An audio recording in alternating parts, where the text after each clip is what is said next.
All right, we're on to the final part 8 in the series on this machine. So if you're watching this is part 8. You want to go to part 1. I noticed a lot of people did not watch part 5. Part 5 is where I opened the engine. So I would highly recommend watching that clip if you haven't already. You get to see how well built those engines were, how healthy that engine was, and sneak peek inside, which is the best part of the whole thing. As you can see, I have my license plate covered. Someone recommended that to me actually about a year ago, and I didn't think much about it. But then I was going through and seeing where the views were coming from. Only 50% are coming from YouTube itself. 10% Facebook. Because it's like 50% YouTube, and it was like a certain percentage external, certain percentage notifications from YouTube, and another small percentage unknown, I think. But the percentage that was external, when I looked into it, there was a couple fishy ones on there. Meaning the surveillance state is alive and well. A couple that stood out to me, one in particular, was an organization called the Blue Coats. So shout out to the Blue Coats if you're watching. You guys are surveilling an American citizen with nothing to hide. And I would say you're spying on the wrong Yankee. I don't recommend it. I don't like it. Okay, I'm highly against the Patriot Act, which was signed into law after 9/11, allowing the government to surveil on whoever they please at any time. I'm totally against that. That is totally communism. That is not what America is about. Another issue that occurred after, 9/11 was a tragedy, but it had long-term tragic consequences for our freedom. Like having to go into the airport now. What a pain in the ass that is. Take your shoes off, go through this machine, have your bags x-rayed, this and that. I remember before that happened, you got in line, and you went through a quick security check, and the food court wasn't blocked off. You could go in between, no problem. And if your bag had something odd, they would pull you to the side, and an agent would talk to you, because I went down to Florida, and with the people I was staying, the person had quit smoking, and they gave me like 50 lighters. So it was funny. I was in line. They pulled me to the side real quick, took one look at me, and said, "Yeah, we went ahead and put your bag down, below for you with all the lighters." That's how it was before 9/11. Now, you got to get in line. You got to show them all this and that. You got to have your bags checked. You got to take off your shoes, go through this freaking metal detector thing, have the thing get with the wand, have the bag go through the x-ray machine. What a pain in the ass. That sucks, man. But, that's one thing. And then on top of that, the spying on innocent Americans? No freaking way. I know most people that know it's occurring are totally against that.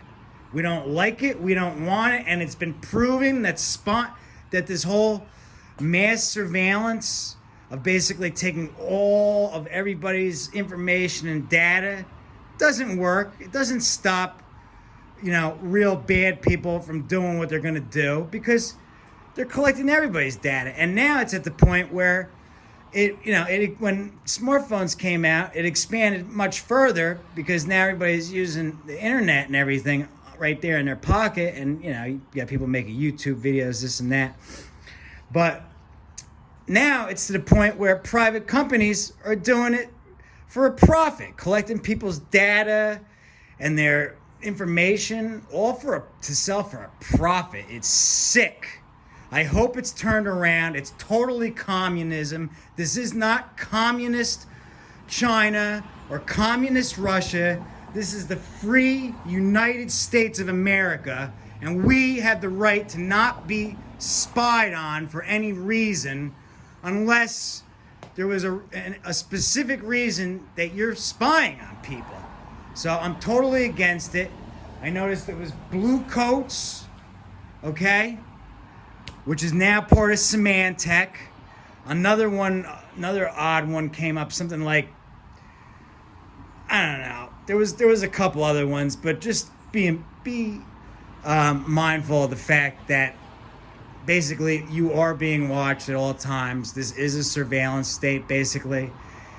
You know, I looked into it with some of the documentaries. With a flip of a switch, this could become just like how China tracks people with cameras and knows exactly who they are and that facial recognition.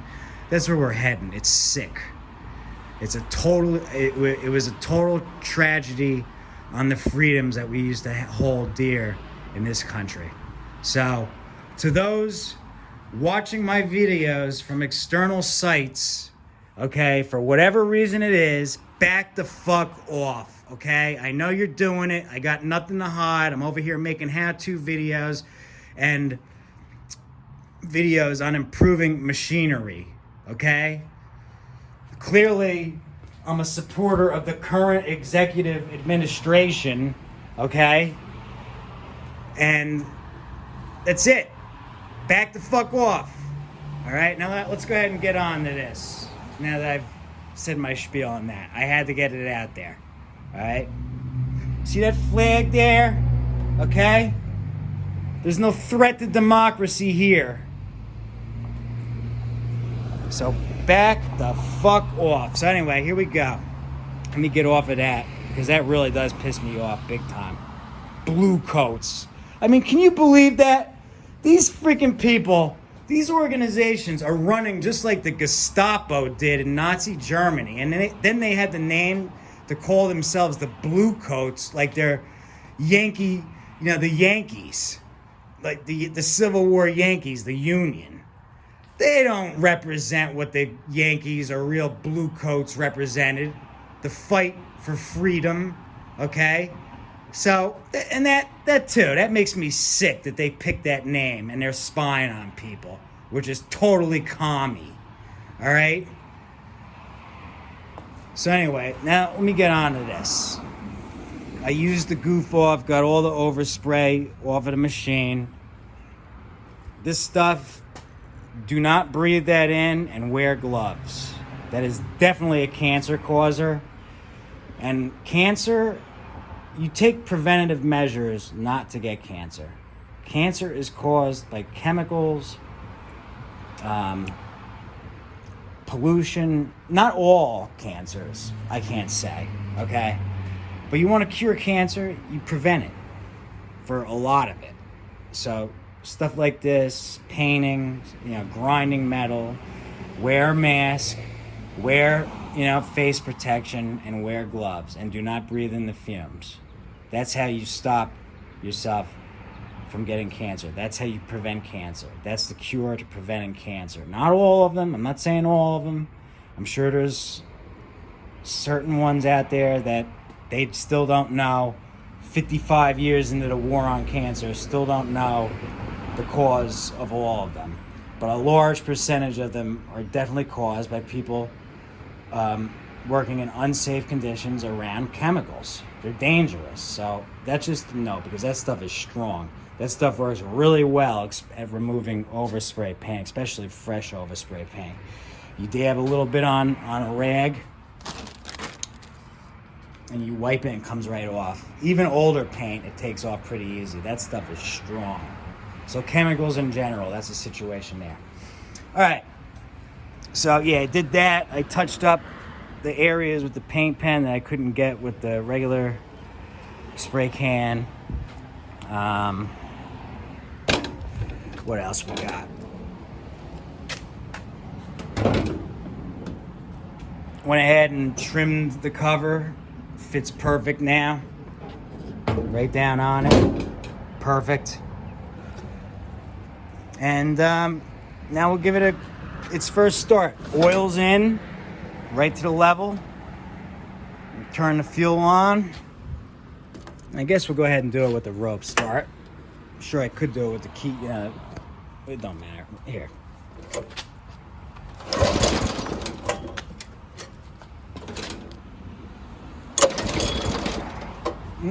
Oh, key was off. Key was off. Probably don't need choke again.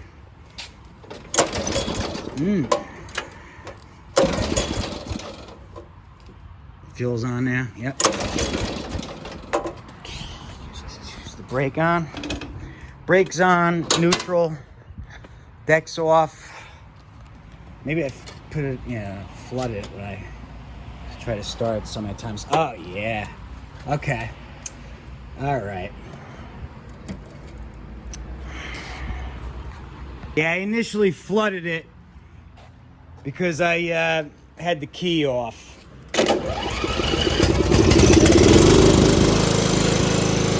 Yeah.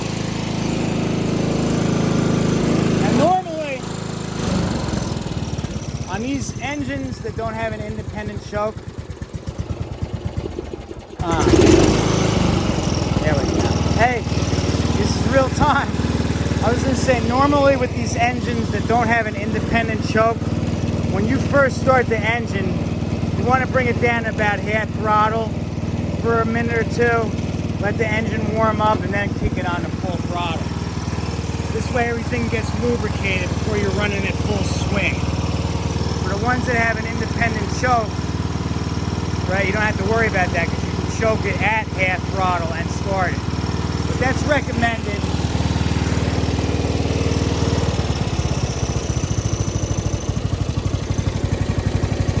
That's pretty good for idle. I wouldn't go too much lower. It's running nice and even. Pick it up. Running nice. Running nice.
The headlights without the battery.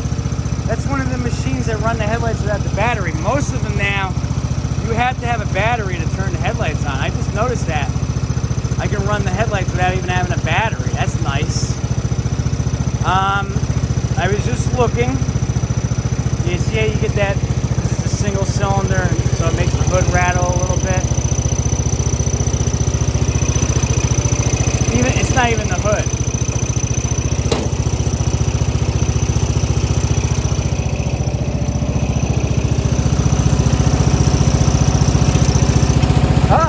Right here. I could probably put something there and make that quiet. That's where it's making the noise, right there. Yeah, I could probably add a little something there, and then look, now it's quiet. So that's where it was coming from. See it? Now it's silent. Here.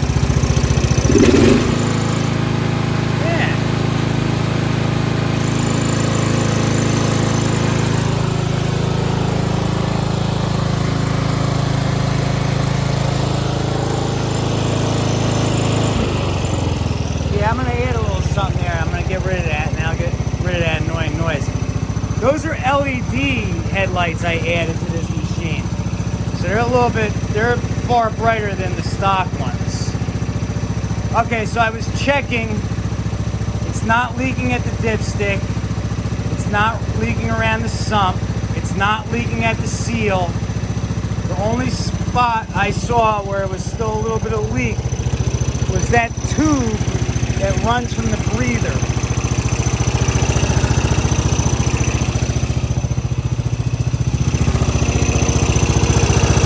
Right there. Look. Where it comes out of the breather, that tube. That's the only spot. So I'm glad I didn't take that breather off completely. Because that means all it needs is the tube. Which I may have one, but I'll probably just order a nice new one that's nice and soft. And then that'll be good. But yeah, that's cool. I didn't know the headlights actually worked with the no battery. That's pretty neat. What else? So yeah, all right, let's but I mean, yeah, it's idling nice. I mean, I could lower it a little bit, but that's about good.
Check it again.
Everything on it's dry except for that little breather hose. That's the only thing I have to change. The seal's still good. The breather gaskets itself are still good.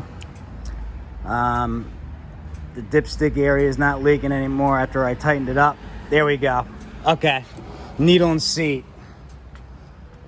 I still have to replace the needle and seat. It's actually worse now than it was with the other one. I do have this one over here, and I accidentally in one of the parts said Nicky. Those are not Nicky carburetors. They're Walbros, the good carburetors. I have this one here. I can try if it's clean in there, maybe take it from there. So that's one issue. I still have to. I'm gonna have to just put a new needle and seat in if I don't have, and then the little rubber hose that comes out of the breather.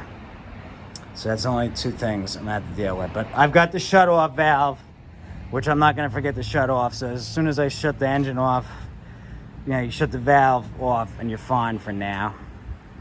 And then this breather, you know, I'm gonna change sooner or later. Like I said, I have one or two of them laying around, and this engine probably has it too. Now this one has that newer style. See, but you know, if you wanted to, I actually think this newer style is a little bit more like flexible. Besides that, everything else is the same. It's just where this hooks up on the breather. So I could actually just swap this out, and then I think that'll stop that leak. So the oil leaks are done. They're gone. So the only thing I have to do is deal with the carburetor. I'll try maybe one other needle. And if that don't do it, I'll just order that. So we're good there. Eventually I'll get a battery for it. See, now that it flooded, all right, I have it off. It doesn't need to be in choke. I was gonna say, now that I have it flooded, I wanted to try rope starting it. It probably won't be easy because it got flooded already, but let's see. Yeah! Woo! There you turn it on. Look at that. Don't even need a battery. Don't even need a battery.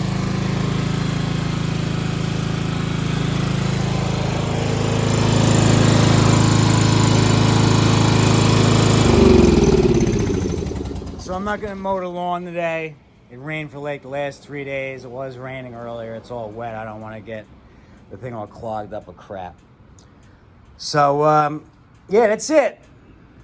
So that's the only things I have to do. I'm gonna probably swap out that breather box with that newer breather that goes up further versus that old one. I don't like that old one.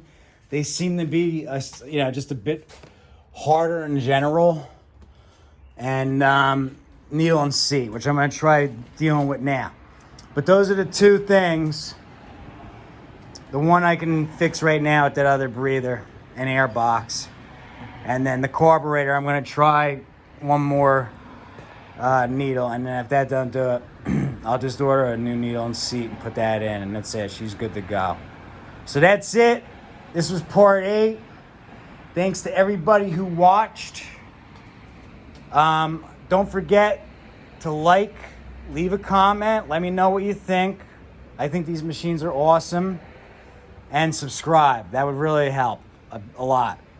All right, so to everybody that's watching because they're interested in this type of stuff, the blue coats, the other groups of surveillance people, thanks for your views. You know, whatever, it still adds on to my account. And, yeah, anybody else who might be watching. Yeah, anywhere from, you know, it's like 75% United States, certain percent Canada, a little bit I noticed in the last 30 days, Germany, 1%. Hey, no offense, Germany. Got nothing against you, it's just, you know, I'm a Yankee. And I rep red, white, and blue. So that's just me. And then plus right now we got people waving all these other countries' flags around and have the American flag upside down. So that, you know, it was no offense to nobody. You know, I mean, I don't have anything against anybody.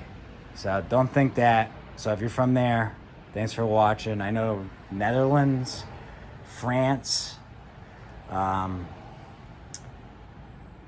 I think in the past 90 days, even Poland and, you know, Russia, you can't, I don't think you can see it. That was another one. I think there was one that was Russian related. So, I don't know. You just got to watch. Because even if the U.S. wasn't spying, other countries still do. So, and so what do you think? Another 30 years? You think another 30 years out of this machine? I think if I own it another 30 years, definitely. The only way I won't is if I end up not needing it anymore or find something I like even better. But otherwise, if it stays in my possession, it's got another 30 years ahead of it. So we're at 2025. And in 2055, this thing should still be running. All right. So we'll leave it there. That was part 8. It was an 8-part series. If you haven't seen it, start from part 1. They're averaging 20-minute clips. 6 and 6A were only about 3 to 5 minutes apiece. And definitely check out part 5 when I open the motor. Those motors, and it's fine the same motor for those who think it isn't. Briggs in the old manuals, because I have a couple engines, one pre-World War II and one that was actually built to go into service for World War II but never saw action. I have the manual with it, and in those manuals from 1940, 41, they called them motors. So motor, engine, whatever you want to call it, these flatheads and the first generation of the overhead valves, but specifically these flatheads,